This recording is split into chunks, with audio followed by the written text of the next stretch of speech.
everyone, welcome to my channel Humblehus. I will be showing you today how to make this scarf. I made one for me and obviously I'm making one for my little one. So they're going to be different sizes and different widths. But first off, the materials you're going to need are yarn. Obviously, I am using this LIONBRAND Heartland yarn, which is a medium 4. And the recommended hook size is a 6mm. This is 100% acrylic and it is the color Grand Canyon in case you want to do the same one. This is the hook that I'll be using, a 6mm one or size J. You will also need scissors, a yarn needle to thread in the ends, and a ruler or a measuring tape. I haven't put in the loose ends yet, so don't worry about that. I just want to show you that we'll be working in groups. So these are shell stitches, and basically this is, 1 group, 2, and 3. And you can decide how many you want to do. This is going to give you the width. So for example, for me, an adult, I did 3, but for my toddler who's 2, I'm going to do 2 of these, so just these 2 rows. Another thing is that you have to work in multiples of 11.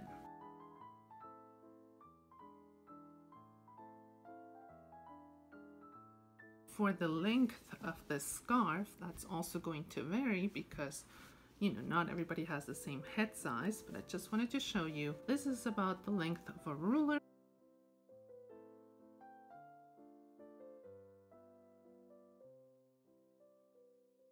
This is 12 inches, so obviously times 2, it's 24 inches long before you sew it together.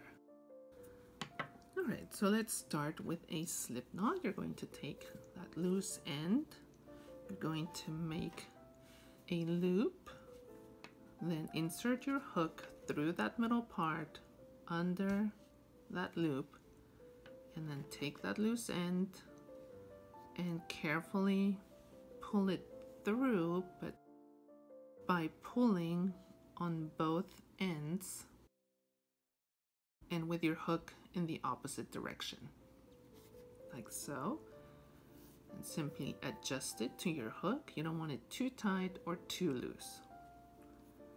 All right, now like I said, I will be doing 2 groups for my toddler. That means I have to chain 22 stitches. So the way you chain is you put your hook under the yarn, so it's yarn over, that's what we call it, and then pull it through that first chain. Okay, so this is 1, yarn over, pull it through that chain, 2, see if I can get closer, yarn over, pull it through that chain. So try to make them about the same size. If you're a beginner, it takes some time, but then you'll get the hang of it and they'll pretty much be all the same size. Like I said, if you're going to do 2 sections, then you also do 22 stitches, or 22 chains I should say. If you're going to do 3, then you need 33 chains.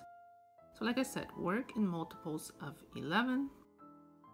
Here are my 22 chains. Once you have your multiples of 11, however many you want to do, you're going to add 5 more chains. So 1, 2, 3, 4, 5.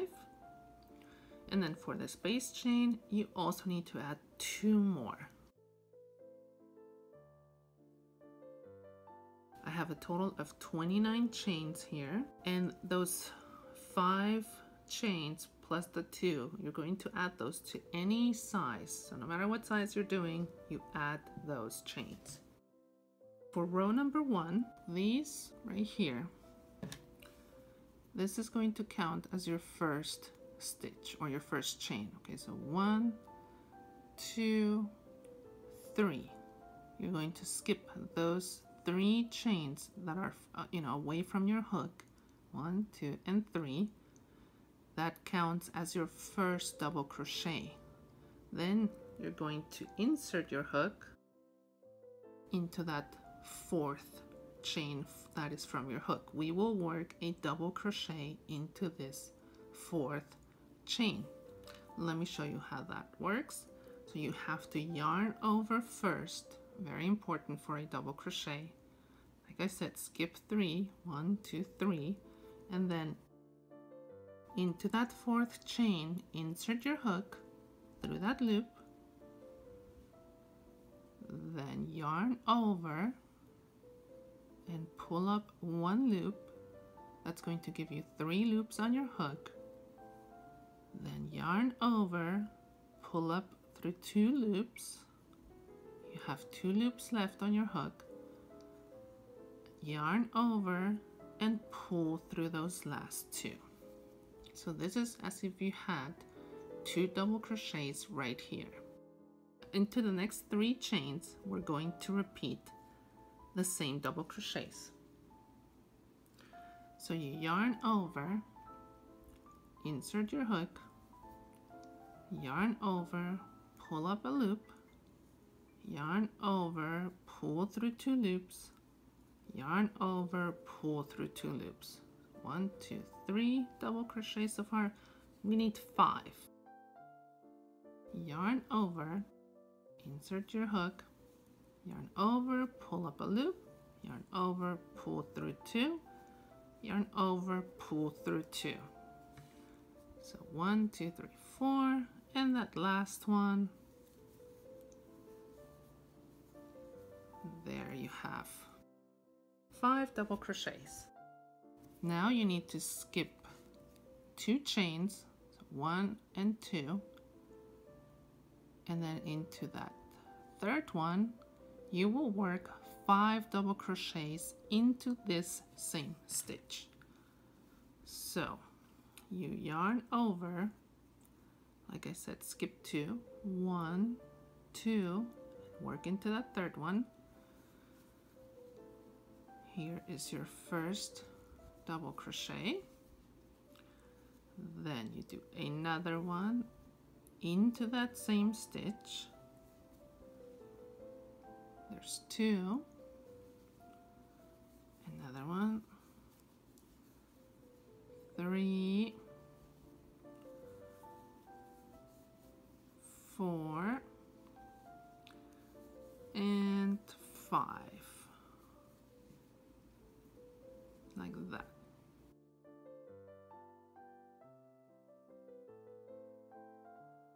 After you do that shell stitch, basically, that's what this is, you will chain 2. After every shell stitch of 5 of these 5 double crochets, you always need to chain 2. Now we will skip 3 chains down here, 1, 2, and 3, and then on this fourth one, you will do a double crochet. So there's 1 double crochet. Then you go into the next chain and you do a double crochet, and then into the next one. So we need 5 double crochets into the next 5 chains. I mean, for a total of 5. So you had those 5 double crochets, then you skipped, you did the shell, you skipped, then 5 double crochets, and then now you skip 2 chains again right here, 1 and 2, and into that third one you are going to do that shell stitch, which consists of the 5 double crochets into that same stitch.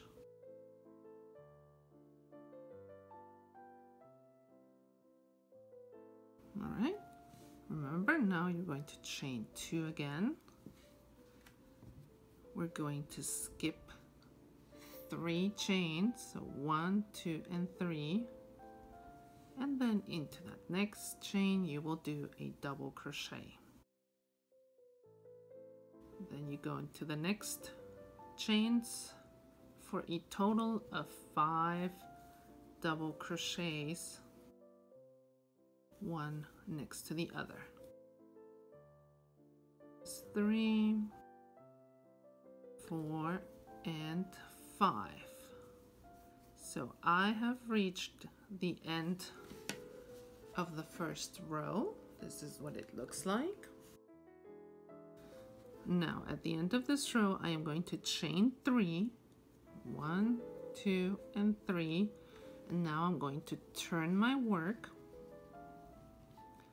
like so, and obviously this counts as your first double crochet, so you need to work into this next stitch right here. Let me get it up closer.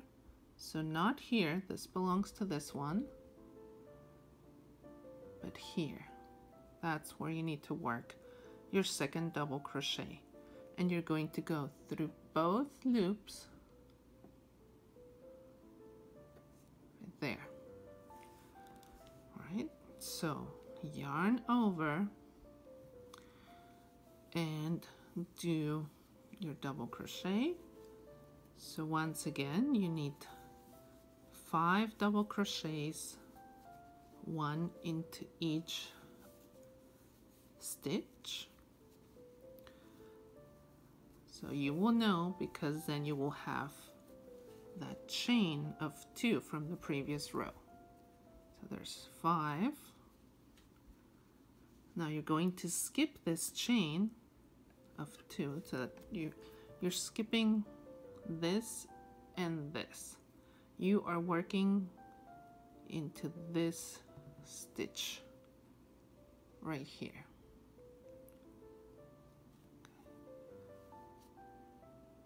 Going through both of those loops. So into this stitch, you are, after skipping those 2, you are going to do 5 double crochets all into this same stitch. This is going to be our shell now. 3, 4, and 5. See that? Now chain 2. Remember, after each shell you chain 2. Let me put this down here so you can see.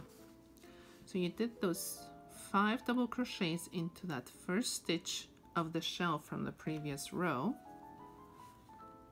So you have 1, 2, 3, and 4 stitches that you need to skip.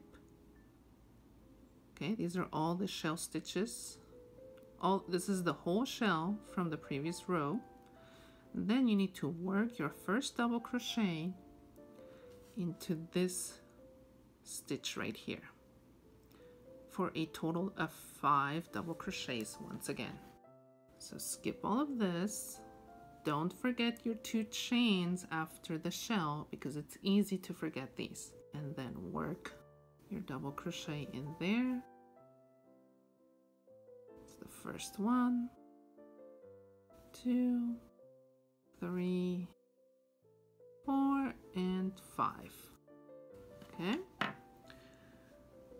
Now, once again, you're going to skip these 2 chains from the previous row.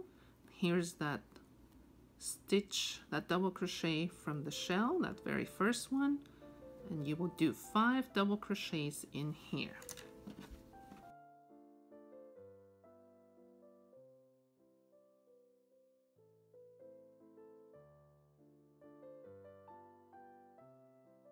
Oops, I almost went into the wrong. 4 and 5. Now chain 2, skip those 4 stitches and do your 5 double crochets into those last stitches. I mean, that's if you're doing the same width as me. I do want to show you though that when you get to the end of row number 2, it looks like you're done right here. So I have 4 double crochets and it looks like I'm done. But you still need to find this little space right here of that chain of 3 from the previous row. You need to find that little space and do your last double crochet in there. See that? It's kind of tricky. So just always make sure that you have those 5 double crochets at the end.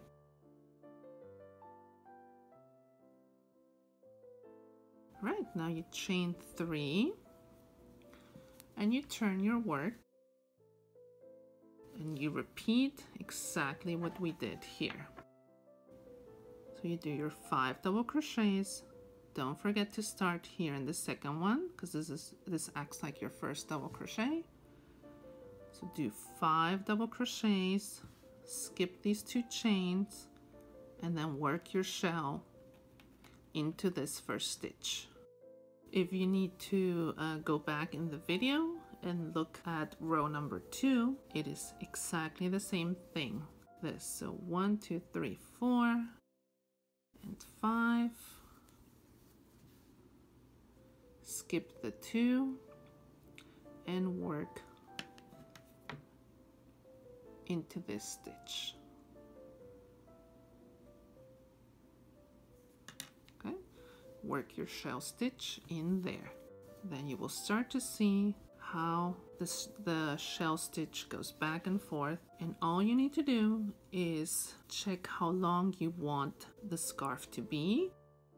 So do you want it to be close to your neck, or do you want it to go around twice? Do you want to make it really long? It's completely up to you. This one is not going to be that long, so that it only goes over the head. I will meet you once I am done with all my rows to show you how we join the 2 sides and how we thread in the loose ends.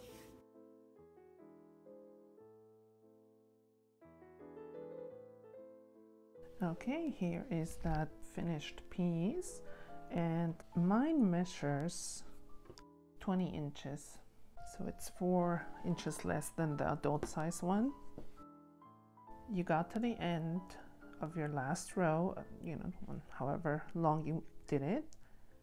Now you're going to chain 1, turn your work, and you're going to join. Just be careful that you leave the thread outside. You're going to join the 2 ends. This will be very simple because we will only do slip stitches. So you got to try and match them up as best as you can wherever you see the shells, and then wherever you see these 5 double crochets. Okay, so first you go into your first stitch as if you're going to continue your work. You go into that first stitch through those 2 loops, and then you go to the other side, also into that first stitch. Then you yarn over, you pull up a loop, and that same loop you're going to pull it through the loop that is on your hook. Okay, that is your first slip stitch. Then go into the next stitch through those 2 loops, and then across, yarn over, pull up a loop, and pull through that loop that is on your hook. Then continue through this stitch, and then on the other side, yarn over, pull through again, and that is how you will continue until you get to the end. And I will show you how to thread in these loose ends. When you get to these chains, by the way, so just try going through them. I know it's gonna feel weird. Try to get at least 2 of the loops so that it doesn't pull. You know what I mean? Like, so if you just take that top part of the chain, if you just take 1 loop, then it will look a little bit pulled, but there's the possibility of going through 2 of the loops so that it just stays better in place and it doesn't look like you pulled your work. Hope that makes sense. And then the shell stitch comes here, but then on the other side you obviously won't have a shell, so just go into the stitch that looks like it's your next one. So on this side, and then I go across. So that part is a little bit harder, of course, because there's the shell stitch on the one side, but it isn't on the other, of course. It's gonna look like this. And then if you turn it inside out, it will look like that. I am now at the other end, and when you're done with your last slip stitch, you are going to cut it off, cut off the yarn. Then I like to loop the thread through that last stitch or loop. And now comes the most fun part of all. Just kidding. Threading in your yarns. Oh gosh, I don't know that anybody loves this, but okay, so all you do is you kind of want to go back and forth into these stitches. So this is going to be the inside of your scarf, so that this yarn is kind of hidden and doesn't come undone as easily. And then you can go back till you can't see it anymore. You can also, just in this very last one, kind of do a little knot like so, and cut this off. Now do the same thing with the other side, and you have your scarf. You have one for you, one for your little one, and it's not just, you know, straight rows. It has this pretty design with the shells. Of course, never leave a child unattended with any type of scarf or headband or anything like that. I mean, of course they can breathe through this, but just always be there when they're wearing anything like this. All right, so that was it. Thank you guys for watching. Please subscribe to my channel. Also follow me on Instagram at Humblehus and tag me with your work, because I want to see what you make. I want to see what colors you use. And I guess I'll see you next time. Thank you guys for watching. This is my channel, Humblehus. Bye.